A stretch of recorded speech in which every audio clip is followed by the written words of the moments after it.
ওহে শর্মিলা, তোমার বাবা সবচেয়ে বিশ্বাসযোগ্য বন্ধু আমি। তুমি কে? আমি তো চিনতে পারলাম না।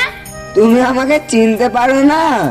সমস্যা নেই, আমি তোমার বাবার পুরাতন বন্ধু। আমার সাথে এখন এসব নিয়ে কথা বলার দরকার নেই। বাবা নেই আর আমরা এই বাড়িতে আর থাকবো না। কেন? আমি তোমার বাবার পুরাতন বন্ধু। বাবার জন্য অনেক কিছু করেছি। বাবা যদি নাই থাকে, আমি তো আছি। বাবার সব সম্পত্তি এখন আমার নজরে।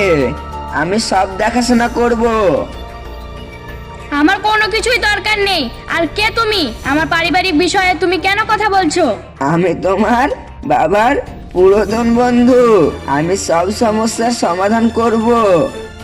ঠিক আছে, সব সমাধান করতে হবে না, আপনি এখন বাড়ি যান।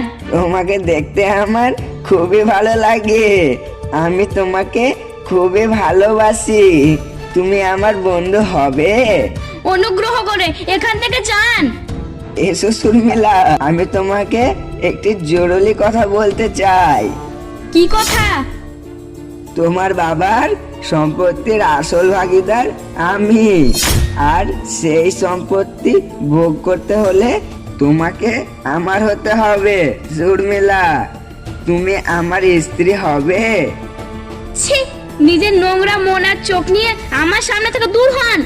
ভালোবাসা নাই শর্মিলা, প্রয়োজনে আর মনে রেখো, আমি যা চাই তা ছিনিয়ে নেই। তুমি যদি না ভালোবাসো তাহলে জোর করে আমার বাড়ির বউ করব। আপনি এখন যান।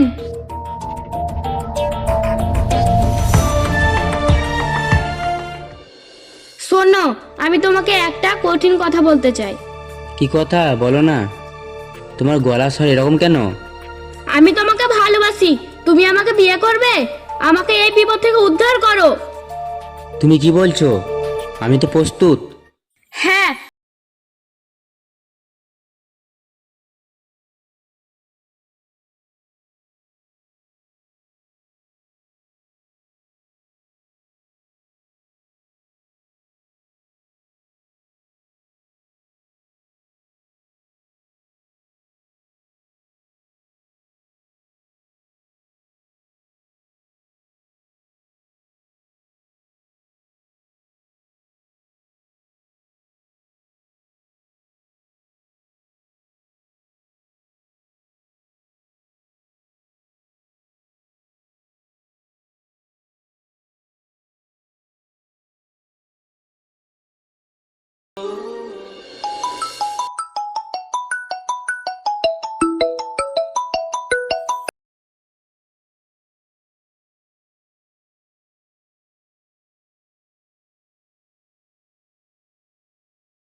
কি হচ্ছে এসব? এই লোকটার সাথে তুমি কি আলোচনা করছো? ইনি আমার বাবার বন্ধু। পারিবারিক ব্যাপারে আমাদেরই কথা বলা উচিত। সে তো ঠিক আছে, তোমার দাদা তোমার সাথে তো খারাপ ব্যবহার করছে। হ্যাঁ, ঠিক বলেছো। তুমি কি বলছো? উনি যা বলছে তা ভালোবাসা না, সেটা হলো জোর। আমি তোমায় কথা দিচ্ছি, তোমার জীবনে আর কোনো জোর খাটবে না। আমি তোমার ঢাল হয়ে থাকবো। হ্যাঁ, তুমি ঠিক বলেছো। তুমি আমার পাশে আছো। ঠিক আছে, তুমি আর চিন্তা করো না, আমি সব ঠিক করে দেবো।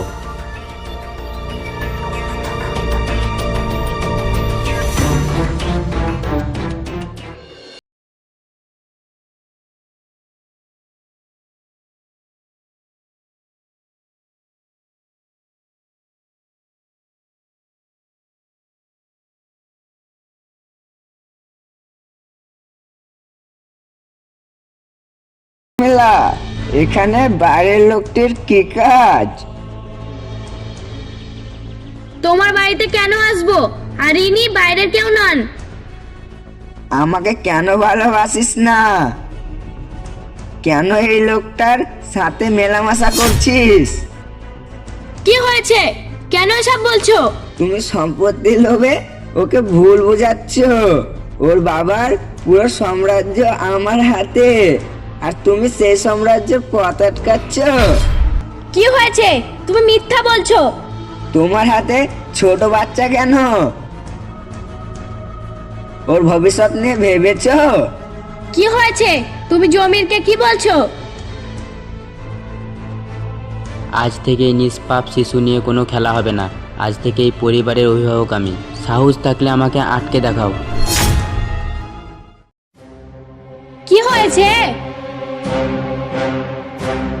আমি তোমাকে ছেড়ে কোথাও যাব না। আমি তোমাকে ভালোবাসি। আমিও তোমাকে ভালোবাসি। ও বাবা, এ কেমন বিপদ! কেন এমনটা হলো? মেয়ের জীবনটা একবারে শেষ করে দিল। ক্ষমা করো মা, আমাকে ক্ষমা করো। আজ আমি এখান থেকে চলে যাব, আর কোনোদিন ফিরে আসবো না। কিন্তু মনে রাখিস, আমার প্রস্তাব না মানলে তোমার সবকিছু আমি রাস্তায় দাঁড় করাবো। তুমি ভেবেছো তো সহজে আমাকে ভয় দেখিয়ে রেহাই পাবে? তুমি যদি না আসো, তাহলে আমি তোমাকে জোর করে বিয়ে করব। কি হয়েছে? কেন এসব বলছো? মা, আমি আপনার মেয়েকে শুধু বিয়েই করব না, আমি ওকে সম্মান, নিরাপত্তা আর চিরদিনের সুখ দেব। আমি তোমাকে ভালোবাসি। তুমি কি করবে? তাহলে তুমি কে? আমি আপনার মেয়ের বন্ধু। আমি আপনার মেয়ের ভালোবাসার মানুষ। আমি এই দায়িত্ব নেব। কি হয়েছে? কোথায় যাচ্ছিস? আমি চলে যাচ্ছি, এখন শুধু রাকেশের সঙ্গে। তুমি আমাকে ছেড়ে কোথাও যাবে না। না, আমি তোমাকে ভালোবাসি। হ্যালো, কি খবর তোমার? কেমন আছো? তোমার মা কেমন আছে? কি করছো তুমি? ভালো আছি, আর কোনো চিন্তা নেই। সুধাংশুর কালো ছায়া কেটে গেছে। চিন্তা নেই, তোমার পাশে একটা ছেলে রয়েছে। ওকে একটু আমার সাথে কথা বলতে দাও। ওহ, এসব কথা না বললেই হতো। এখন বলো, তুমি কেমন আছো? আমিও ভালো আছি। তোমার জন্য একটা উপহার আছে। কি উপহার? আমি তোমাকে একটা নতুন সুরক্ষিত জীবন দেব। তোমাকে নিয়ে একটা নতুন জগৎ তৈরি করব। কি হয়েছে? কেন এসব বলছো? আমি তোমাকে ছেড়ে কোথাও যাব না। আমি তোমাকে ভালোবাসি। আমিও তোমাকে ভালোবাসি।